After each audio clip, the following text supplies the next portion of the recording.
Ako ang inyong Lolo Pael at ito ang aking kwento. Nabitiwan ni Narsing ang daladala niyang mga supot matapos makita ang asawang si Leonor na nagbubuhat na naman ng mga panggatong na kinuha niya sa may kakahuyan. Uy, ano ba naman yan, Leonor? Ang tigas naman talaga ng ulo mo no? Patakbong lumapit ang bigotilyong lalaki sa kanyang asawang namimilog na ang tiyan. Alam mo naman makakasama yan sa anak natin Ikaw naman talaga Pagkadakay napatapik noo siya. Ngunit ngumiti lang ng pilit ang babaeng buntis at pagkatapos sabay baba ng mga panggatong sa sahig matapos masita ng asawa. Hindi ka ba nadadala? Ilang beses at paulit-ulit ang nagbibilin si Manang Ilwe. Leonor, utang na loob naman. Alam mong sensitibo ka magbuntis at ilang ulit ka na rin nahulugan ng anak. Pasensya na. Mahinahong tugon ng babae sa kabahagyang humawak sa tiyan nito dahilan para mas lalong mag-alala ang asawa. Oo, yan, kita mo na.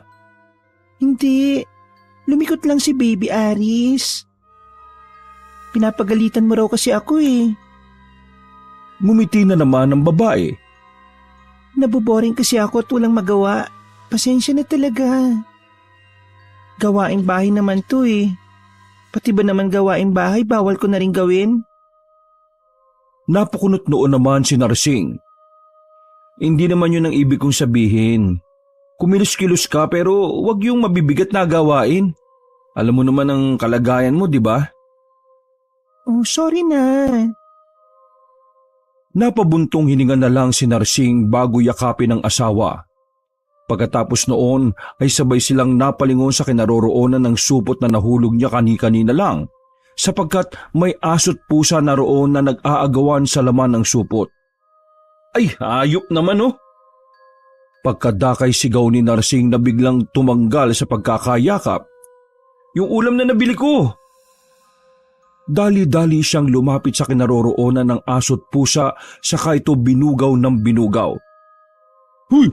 Huy! Wisit na mga hayop talaga kayo Mula naman sa kinaroroonan ay natatawa lang si Leonor habang pinagmamasda ng asawa. Ano, may natira pa ba?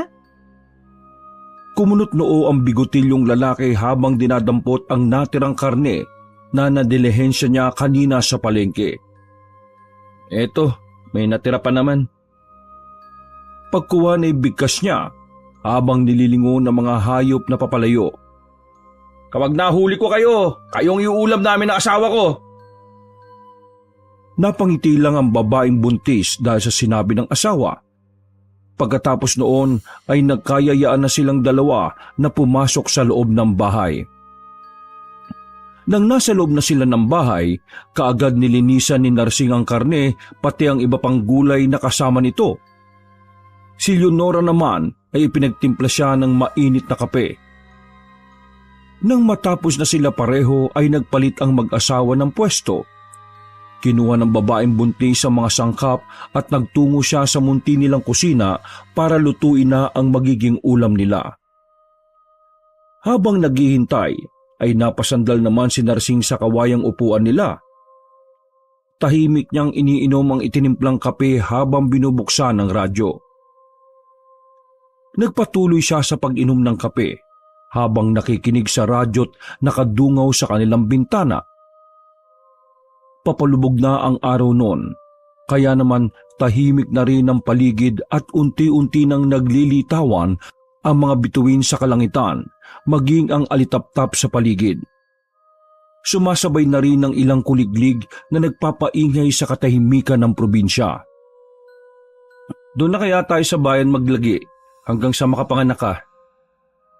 Pagkadakay nilingon niya ang asawang abala sa pagluluto. Umismid lang si Leonora habang pinakikinggan ng asawa na nagpapatuloy sa pagsasalita. Hindi mo naman kailangan mahiya sa mga magulang mo Alam mo namang gustong-gusto nila na naroroon ka. Sayang naman tong bahay kung hindi natin titirhan. Tugon ng babaeng buntis. Hindi naman tayo magtatagal doon. Muling humigop ng mainit na kape si Narsing. Kapag nakapanganak ka na at okay na, babalik din tayo kaagad dito. Pasensya na pero paulit-ulit ko ring sasabihin sa iyo na hindi talaga ako sanay sa mataong lugar. Mas kampante ako dito sa tahimik. Paano kung aswangin ka na naman? Saglit na natigilan si Leonor sa sinabing yon ng asawa at pagkatapos noon ay saka siya naglagay ng pampalasa sa nilulutong ulam. Alam mo Narciso, sa tinagal-tagal kong nakatira rito, wala naman akong narinig na tungkol sa aswang-aswang na yan. Kung meron man, kawawa naman yung aswang. Nasisisi mo kahit wala namang kinalaman. Sarkastikong napangiti ang babaeng buntis. Kung meron mang aswang na dapat katakutan sa lugar na ito, walang iba kundi si Emong. Nanlaki ang mga mata ni Narsing habang nakatingin sa asawa. Napakunot-nood din siya sapagkat alam na niya ang nais ipakahulugan ni Leonor. Oh, yan ka na naman sa pang-aasar mo eh. Humigop ng kape ang bigotilyong lalaki, nakitang-kita ang pagkairita sa itsura. Bakit? Tila natatawang sabi pa ng babaeng buntis habang pasulyap-sulyap sa apoy ng kanyang nilulutong ulam. Totoo naman yun eh. Maraming nakakaalata, hindi lang ako. Kakaiba talaga ang titik sa'yo ng Emong na yon. Masyadong malakit.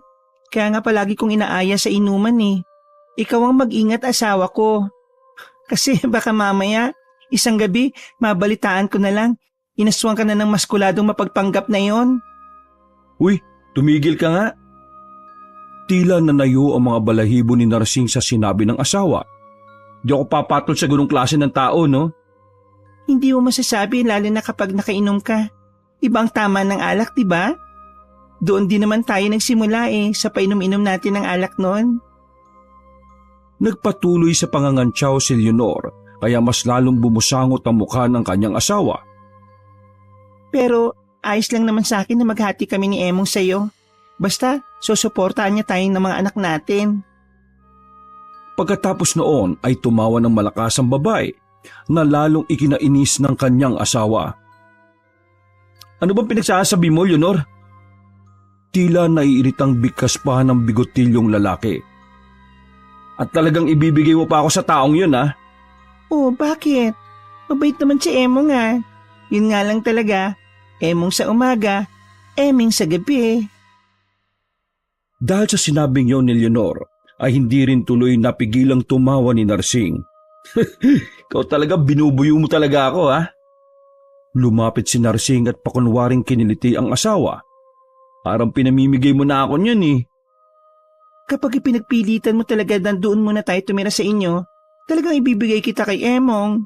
Ay, hindi. Ibibenta pala kita para naman may panggastos kami ni Baby Aris. Baba. Ayaw mo pa talagang tumigil, ha? Muling nangiliti ang bigotilyong lalaki at pakunwari namang umiwas-iwas ang buntis. Nagpatuloy ang paglalambingan ng mag-asawa habang hinihintay na maluto ang ulam. Natigil lang sila nang makarinig na magkakasunod na alulong ng aso mula sa hindi kalayuan. Nitong mga nakalipas kasing araw, magmula nang muling mabuntis si Leonor ay madalas na silang nakakarinig ng alulong ng aso tuwing ganoong oras. Sa katunayan ay napansin na nga ito ni Narsing na sa tuwing mabubuntis na lang ang kanyang asawa ay madalas ang ganitong pangyayari at mauwi yon na makukunan si Leonor. Ito ang dahilan kaya pinipilit niyang doon na muna sila mamalagi sa bayan sa bahay ng mga magulang ng lalaki para makasigurong magiging ligtas ang panganganak ng asawa. Isa rin kasi sa pinaniniwalaan ni Narsing na aswang ang sanhi kaya nakukunan ng asawa kahit pa napatunayan na ng mga manggagamot at kumadrona na maselan talaga ang pagbubuntis ng kanyang asawa. Dahil sa makakasunod na alulong ng aso ay pasimpleng napabulong si Narsing sa sarili. Eto na naman. Aniya na sa isang iglap ay biglang sumeryoso ang pagmumuka. Natulala ka na naman dyan. Sawatan ni Leonor sa asawa. Naiisip mo na ba si Emong? Biro pa niya na hindi naman pinansin ni Narsing sapagkat biglang naging abala ang isip nito sa mga bagay-bagay. Ha? Yung alulong kasi ng aso eh. Naku naman, para alulong lang. Asawa ko talaga oh. Ngumiti na naman ang babaeng buntis. Matapos yung sabihin ni Leonor ay napailing na lang ng pasimple si Narsing. Hindi na rin kasi nito alam kung paano pa ang paniniwalaan ang kanyang asawa tungkol sa mga ganitong bagay. Hindi na rin alam ni Narsing kung matutuwa pa ba siya dahil sa katapangan ng asawa na hindi pagiging matatakutin tungkol sa mga ganitong bagay. Nakakapagtaka lang talaga. Pagkuwan ay bigkas na lang ng lalaki habang patuloy na nakatuon ang atensyon sa tila hindi matapos-tapos na alulong ng aso. Bakit naman? Sa lahat ng mga probinsyana, ikaw lang yata ang kilala kong hindi na naniniwala sa mga aswang at iba pa eh. Napaka matapang masyado. Hindi ko alam kung bibilib ako sa iyo na ewan. Ngumiti muna si Leonor habang naghahalo ng kanyang niluluto. Sinabi ko naman kasi sa iyo, sa tinagal-tagal ko nang nakatira rito, wala naman ako nakita ng mga pinaniniwalaan mo. Alam kong magkakaiba tayo ng paniniwala. Pero para sa akin, yung mga takot at paniniwalang yan, tumatakbo lang sa malikot na imahinasyon ng mga tao eh. Ba yun? Dahil mo naman sinabi. Napakamot ulo na lang ang lalaki. Dahilan para mapatawan na naman ng buntis na pagkadaka ay napahawak ulit sa kanyang tiyan.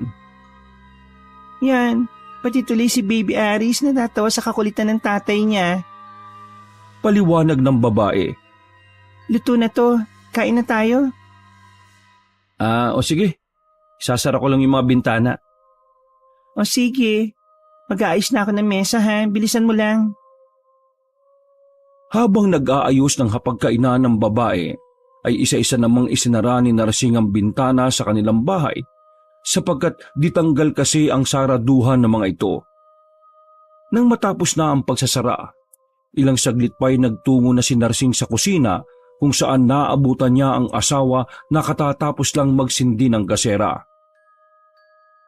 Dahil sa hindi pa natutustusan ng kuryente ang kanilang lugar, kaya naman gasera o lampara pa rin ang ginagamit nila tuwing gabi. Naglalagay si Leonor sa altar na nasasakupan ng maliit nilang sala. Ang isa ay sa kusina kung nasaan ang hapagkainan, habang isa pa ay nakalagay sa kanilang silid tulugan. Magkasunuran silang naghugas ng mga kamay bago naupo sa tapat ng hapagkainan at nagsimulang kumain. Pasado 7:30 na ng gabi, natapos ang masaya nilang hapunan. Nabusog silang dalawa dahil sa masarap na sinabawang karne. Nang makapaglikpit na ng napagkainan ay kaagad inipon ni Narsing ang mga natirang buto-buto ng karne at saka ito dinala sa labas. Si Leonor naman ay naghugas na ng plato. Iniwan lang ni Narsing ang mga tira-tirang pagkain sa likod bahay na malapit sa banyo nila sa labas. Kakainin kasi ito ng mga aso't pusang paghala-gala lang sa lugar na yon. Mingming! Chuchu! Ito na yung mga pagkain nyo Mahinahon niyang wika. Kahit ninako nyo yung mga pagkain namin kanina, pakakainin pa rin namin kayo. Sana kayo? Habang ipinapagpag ang plastik na plato ay napapatingin ng bigotilyong lalaki sa kanilang bahay na pinaliliwanagan ng mga gasera. Kailan kaya makikinig sa akin tong si Leonor? Mahina niyang bulong sa sarili na pagkalaon ay biglang ngumiti. Pagkatapos noon ay nagtungo muna siya sa banyo para umihi.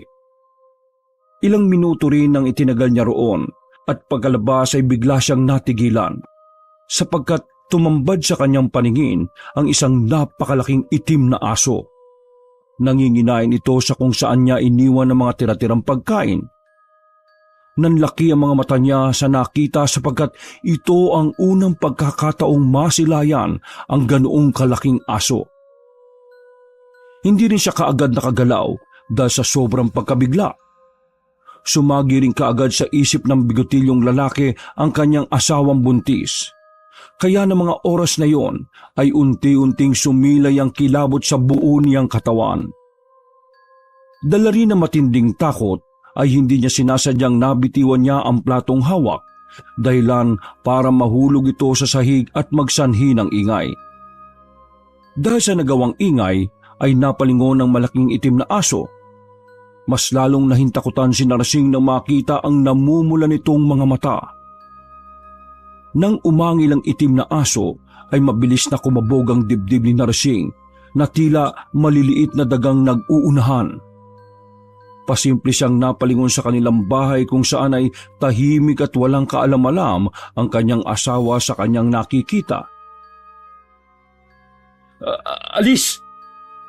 Kahit kinakabahan ay pinili ng Ginoo na magpakita ng tapang alang-alang sa kanyang asawa. Mabuti na lang din ay hindi naman siya sinalakay ng malaki at itim na aso. Matapos lang itong tumitig sa kanya ng matalim at umangil ng ilang ulit ay tumakbo na rin ito palayo. Ramdam naman ni Narsing ang panginginig sa kalamnan niya ng mga oras na yon, habang pinagmamasdang umalis ang itim na aso. Nang tuluyan na itong mawala sa kanyang paningin, ay dali-dali siyang tumakbo papasok sa loob ng bahay. Leonor! Sigaw niya habang isinasara ang pinto sa likod ng bahay. Leonor! Pagsilip ng lalaki sa kusina ay wala roon ang kanyang asawa, kaya hindi pa rin siya nagpakampante kahit wala na ang malaking itim na aso. Leonor! Nasaan ka? Dali-dali siyang nagtungo sa sala at nang wala pa rin siyang makitang presensya ng asawa ay nagtungo na siya sa kwarto, subalit wala pa rin si Leonor kaya nagsimula nang ang kabahan ng husto si Narsing. Leonor! Dali-dali siyang nagtungo sa labas ng bahay habang paulit-ulit na tinatawag ang pangalan ng asawa. Kung ano-ano na rin ang pumapasok sa isipan niya ng mga oras na yon. Huwag naman po sana. Leonor!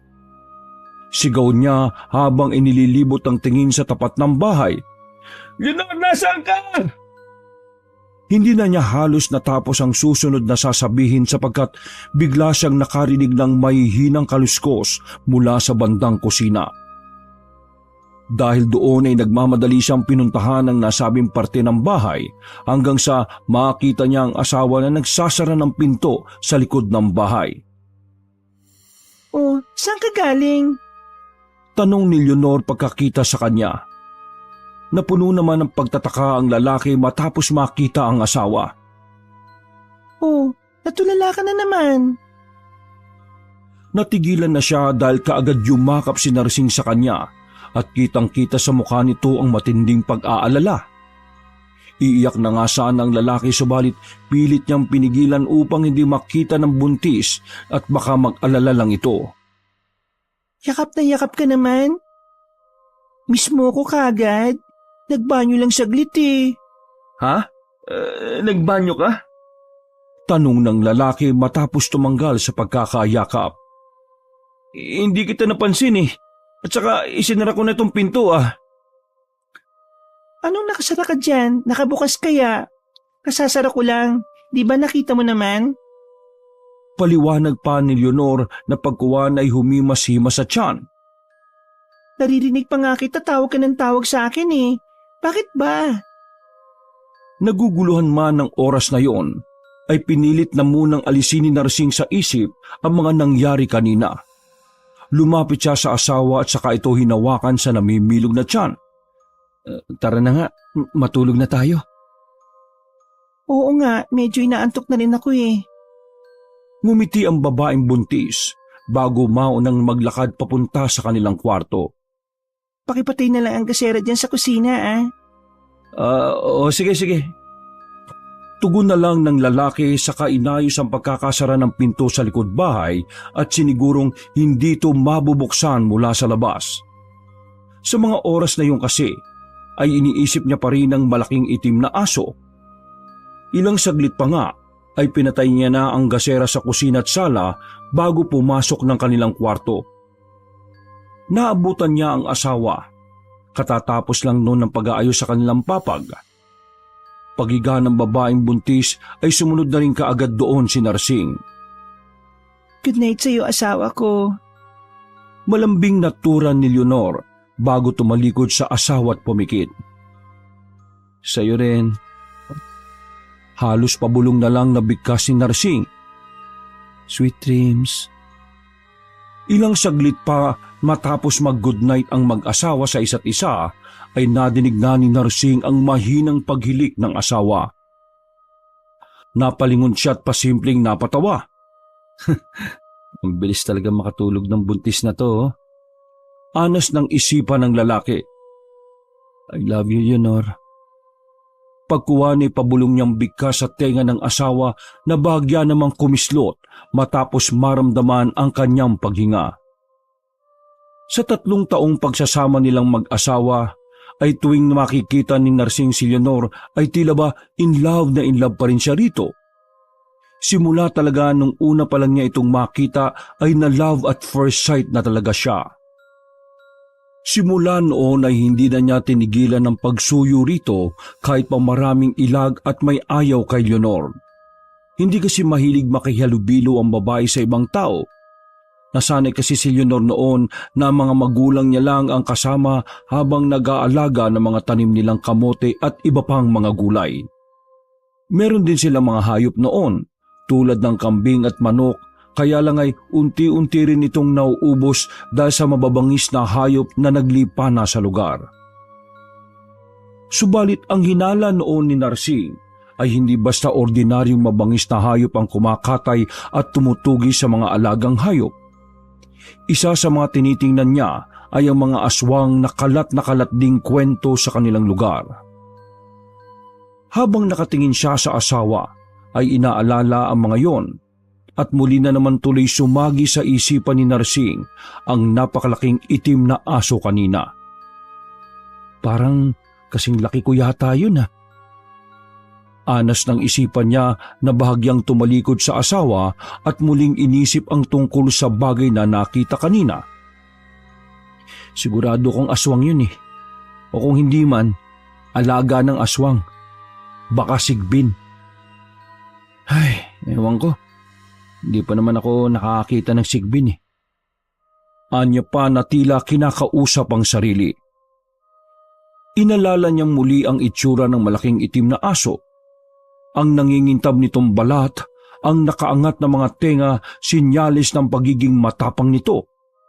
Ang namumulang mga mata, naglalaway na bibig na may matatalim na mga ngipin at pati ang pag-angil nito ay muli niyang inalala kaya muli na naman siyang napayakap sa sarili dahil sa biglaang pagkatakot. Ngayon lang talaga ako nakakita ng ganong kalaking aso. Siguradong hindi talaga aso yun eh. Pagkalaon ay muli siyang humarap sa asawa.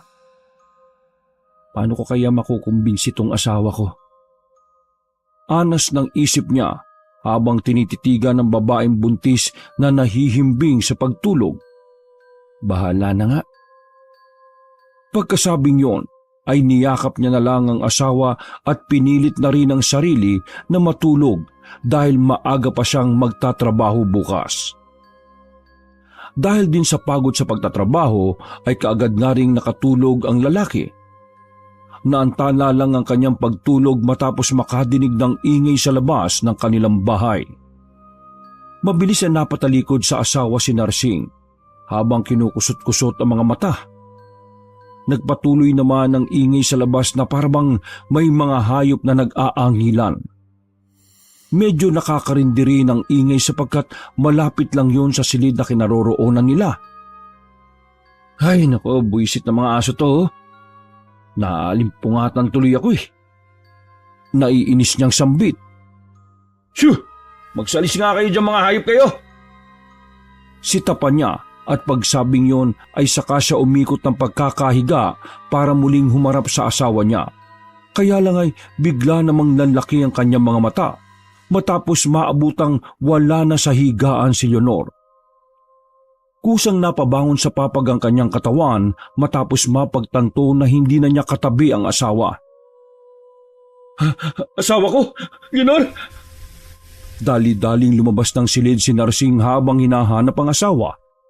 Sinabayan din niyo ng patuloy at palakas na pag-iingay ng mga nag-aangilang hayop sa labas. Dahil din doon ay nabaling ang atensyon niya sa mga nasabing hayop. Kaagad nagtungo sa kusina ang bigotilyong lalaki at kinuha ang matalim nilang gulok, kaya tuluyang lumabas ng bahay ito. Buong tapang niyang sinugod ang mga hayop na tila nagtatalo-talo hanggang sa makita na nga niya ang mga ito na malapit sa bandang kwarto ng kanilang bahay. Ang malaking itim na asong nakita niya kanina ay naroroon din. Kaaway nito ang kulay brown na mas malaking aso na ngayon lang din niya nakita. Kinakabahan man, ay pinilit pa rin ni Narsing na bugawin ang mga ito. Mga hayop kayong mga aswang, magsilayas kayo rito! Sa kanya ipinakita ang gulok na hawak habang nagpapalinga-linga sa paligid. Leonor, asawa ko! Nasaan ka ba? Tumitig lang sa lalaki ang dalawang aso na tila handa nang magbakbakan anumang oras. Naglalaway at tumaangil ang mga ito kaya napatras ng bahagya si Narsing. Hindi nila pwede masaktan ng asawa ko. Bigla na lang sambit ng isipan niya na tila ba nagbigay din sa kanya ng tapang. Mga hayop kayo! Sabi na magsialis kayo rito eh! Buong tapang at malakas niyang sabi habang papalapit ang dalawang aso. Mga aswang kayo! Pag-iinteresan niyo pa yung asawa ko! Handa nang salakayin ng lalaki ang mga aso nang bigla naman itong magtakbuhan pasalubong sa kanya. Nabigla rin si Narsing sa mga pangyayari kaya napayukod siya sa pag-aakalang lulusob din sa kanya ang mga aso. Kinabahan din siya sapagkat ang akala niya talagay dadamba ang mga ito sa kanya. Subalit tumalo ng mga ito ng napakataas hanggang sa lumampas sa kanyang likuran. Dahil doon ay nabitawan niya ang gulok at muntik pa itong tumama sa kanyang mukha. Napapikit siya dahil doon. Ilang saglit pagkadilat niya ay kitang-kita ng dalawa niyang mga mata kung paanong magsalpukan ng mga asong tila nauulol na. Dali-daling tumayo ang lalaki at kinuha ang gulok na muntik nang tumama sa kanya. Pagkatapos noon ay tumakbo siya saglit palayo sa dalawang nagsasalpukang mga aso. Habang napupuno ng matinding takot, ay nakadapang nagkubli ang lalaki sa malaking puno na nasa tapat ng kanilang bakuran. Tila ba nawalan siya ng wisyo ng mga oras na yon at nawala rin ng totoong pakay kung bakit nga ba siya lumabas ng kanilang bahay.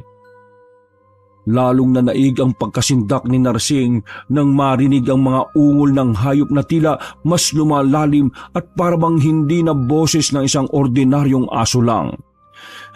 Sinasabi ko na nga bang hindi totoong aso yung mga yun eh. Mga aswang sila na nagpapanggap lang ng mga hayop. Totoo mga bali-balita rito sa lugar na ito. Habang sinasabi niya yun ay ramdam ang panginginig ng kanyang kalamnan. Kaya napatingin siya sa sariling mga palad. Nanginginig ang buo niyang katawan dahil sa takot. Sa dami-rami ba naman ng panahon ay ngayon pa nangyari ang mga ganitong bagay? Para siyang naparalisa ng mga oras na yon dahil sa matinding takot na kumukumot sa kanyang pagkatao. Hanggang sa habang nagpapatuloy sa salpukan ng mga aso, ay nakarating ito sa loob ng kanilang bahay dahil hindi na naisara ni Narsing ang pinto. Nang makita niyang nagsipasok na ang mga aso sa loob ng kanilang bahay, ay doon lang ulit sumagi sa isipan niya ang asawang si Leonor. Ay mga hayop! Bulalas niya sa sarili. Ang dami kong malilimutan, bakit asawa ko pa? Mula sa pagkakadapa ay mabilis na bumangon si Narsing dahilan upang mas maramdaman niya ang pangangatog ng kanyang katawan. Hindi dahil sa lamig kundi dahil sa nag-uumapaw niyang takot. Ilang beses niyang pilit na pinapakalma ang sarili, subalit mas mangingibabaw talaga ang pagkasindak. Mabuti na lang ay biglang sumagi sa kanyang puso't isip ang dinadalang sanggol ng kanyang asawa. Hindi pwede itong ganito. Maging matapang ka, Narsing. Pagpapalakas niya ng loob sa sarili bago tumakbo pabalik sa loob ng bahay. Mga walang yaka yung aswang kayo! Ibalik niyo ang asawa ko! Subukan niyong kantilang kahit na isang hibla lang ng buhok niya. Matitikman niyo tong galit ko! Bago pa niya matapos ang sinasabi ay natalisod na siya sa ugat ng malaking puno, dahilan para siya'y madapa at tumama ang noo sa maliit na batong nasa lupa. Rico! Pagkahawak niya sa noo ay nadama niyang namasa ang kanyang kamay at nang tingnan niya ito ay tumatagas na ang dugo. Napapailing habang marahang bumabangon ng lalaki. Nang sumilay siya sa pinto, ay tila nakaramdam din siya ng kaunting hilo, kaya saglit siyang tumigil. Tinakpan niya rin saglit ng kaliwang kamay ang sugat sa noo at pagkatapos ay iika-ika siyang naglakad palapit sa pintuan. Wala na siyang narinig na angilan at paglalabanan, pero hindi pa rin nakampante ang lalaki at naisip niya ng mga oras na yun na baka pareho ng patay ang mga aso dahil sa mga paglalaban-laban. Pero gusto niya pa rin makasiguro. Mga hayop kayo! Nasaan ang asawa ko? Iika-ika at mahilo-hilo siyang pumasok sa loob ng bahay. At laking pagkabigla niya nang tumambad sa kanyang paningin si Emong na nakaupo sa kawayan nilang sofa. Emong? Kumunot noong sambit ni Narsing na tila naguguluhan. Anong ginagawa mo rito? Hindi na niya itinuloy ang sasabihin matapos maisip ang mga bagay-bagay. Kung ganun ay... Saka siya napatingin sa sahig dahil nagkalat ang dugo roon. Nang sundan niya ng tingin ng pinanggalingan ng dugo, ay nauwi siya sa kanang hita ni Emong kung saan ay panay ang tagas ng masagana at tila nangingitim na dugo. Iba rin ang amoy nito kumpara sa natural na lansa ng ordinaryong dugo ng tao. Ikaw yung malaking aso? Gumiti lang si Emong sa kanya habang tinatakpan ang kabuuan nito. Hubot-hubad na kasi siya ng mga oras na yon, kaya sumambulat ang barakong-barako niyang katawan at ang tila nagpuputukan niyang kalamnan. Maging ang mga gasgas at kalmot ay kitang-kita rin kahit sa ang palibot ng kanyang kabuuan. Aswang ka? Hindi ulit umimik si Emong at katulad kanina ay ngumiti lang ito habang si Narsing naman ay napapalunoklaway na matapos nitong mapagtanto ang nangyayari. Emong, magsalita ka! Anong ginawa mo sa asawa ko? Natatakot man matapos malaman ng totoo ay naglakas loob pa rin si Narsing ng mga sandaling yon. Parang awa mo na! Huwag ang asawa ko! Ngumiti lang si Emong na tila nang aasar pa, kaya hindi na nagustuhan pa ni Narsing ang mga yon. Naisip ng lalaki na si Emong marahil ang dahilan kaya makailang ulit nang nakukunan ng kanyang asawa. Hindi niya alam kung paano ipinagtutugma ang nais niyang iparating, subalit ng mga oras na yon ay parang siguradong-sigurado na si Narsing na mayroong kinalaman si Emong.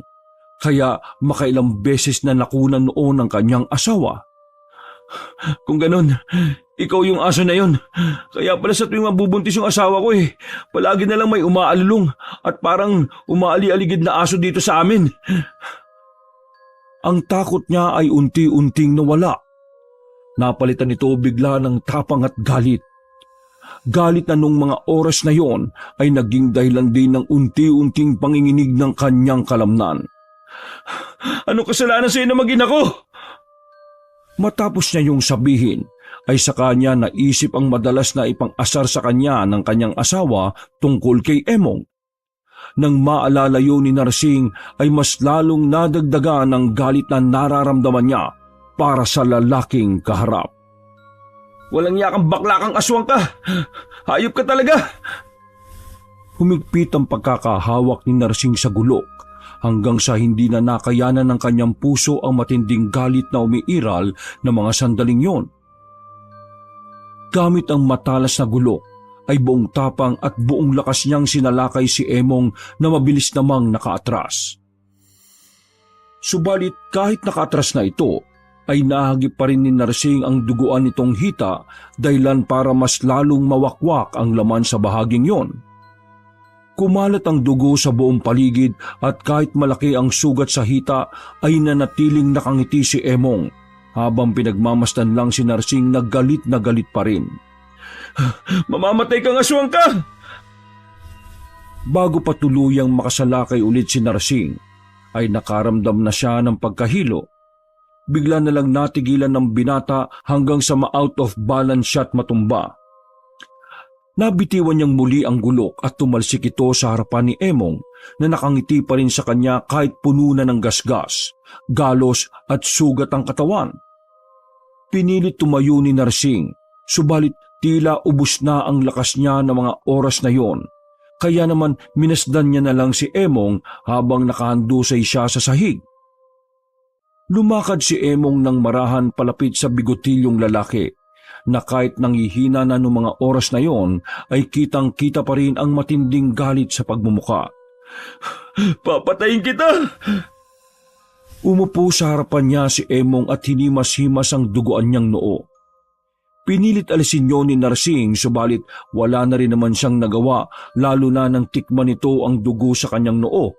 At pagkalaon ay tila ba sarap na sarap ito habang ninanamnam ang dugo ng lalaki.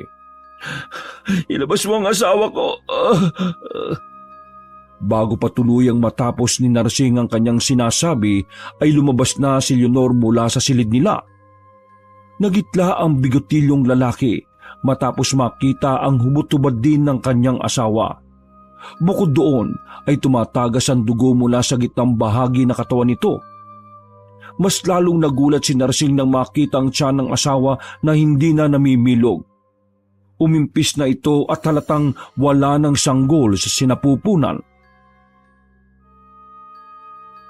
"Kung ano man ang kinukwento ni ate sa iyo patungkol sa akin, walang katotohanan na mga yon."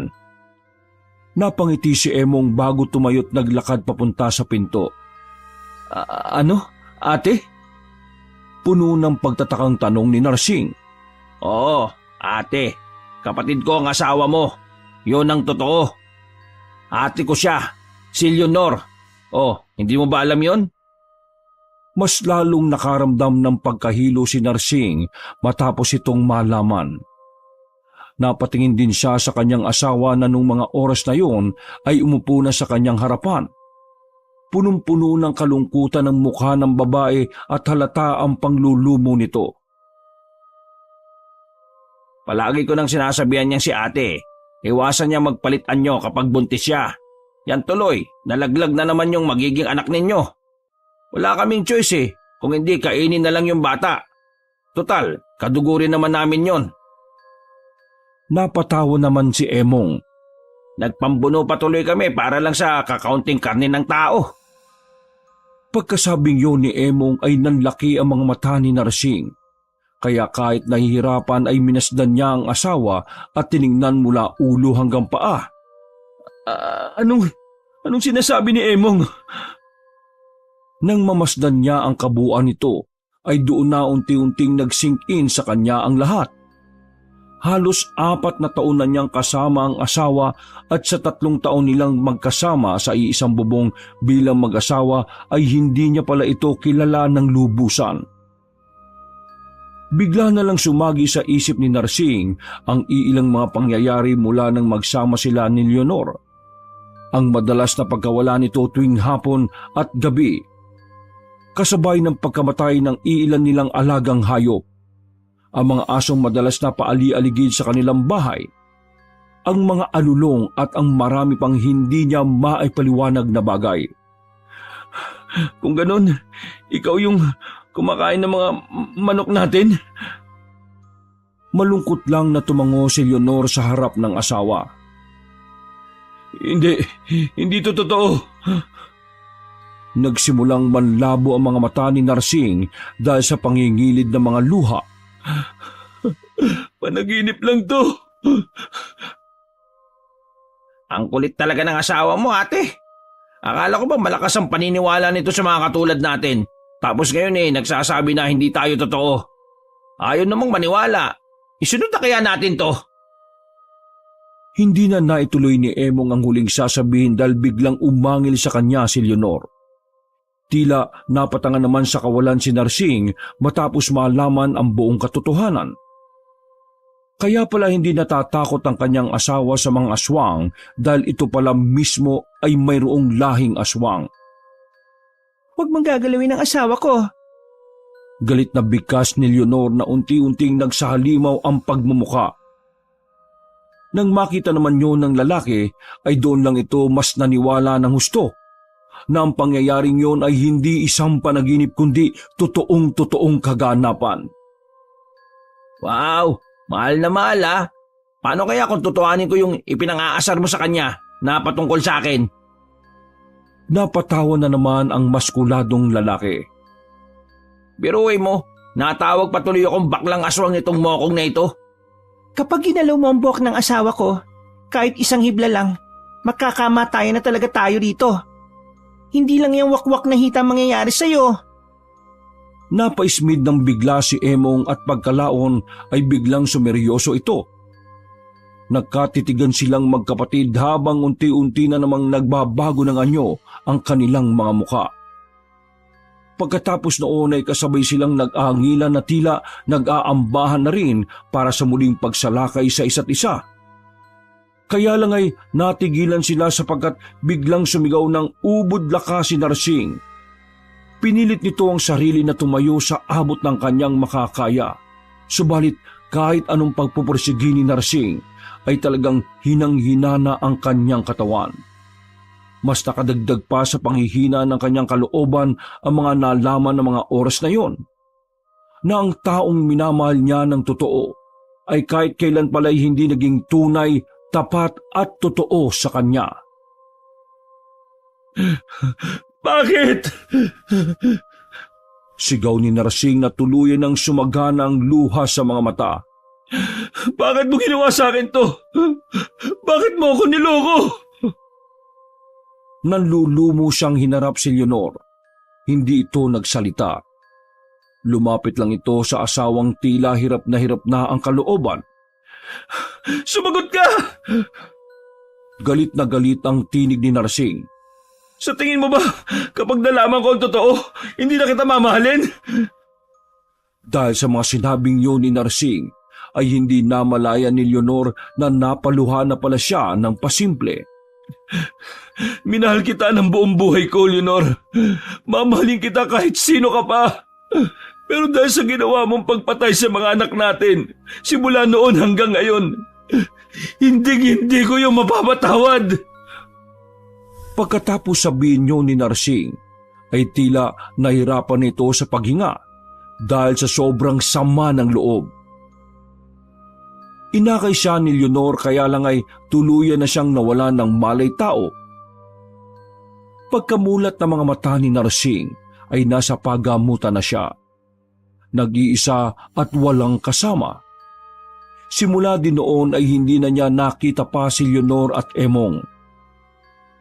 Nagdesisyon na rin siyang bumalik sa bayan at manirahan sa kanyang mga magulang. Wala rin siyang ibang pinagkwentuhan ng tungkol sa totoong nangyari. Subalit sa kaloob-looban ni Narsing ay gusto niyang muling makita ang magkapatid. Hindi dahil namimiss niya si Leonor kundi dahil gusto niyang patayin ang mga ito. Kahit kailan ay hinding-hindi niya mapapatawad ang mga ito sa pagpatay ng kanyang mga anak. Wakas!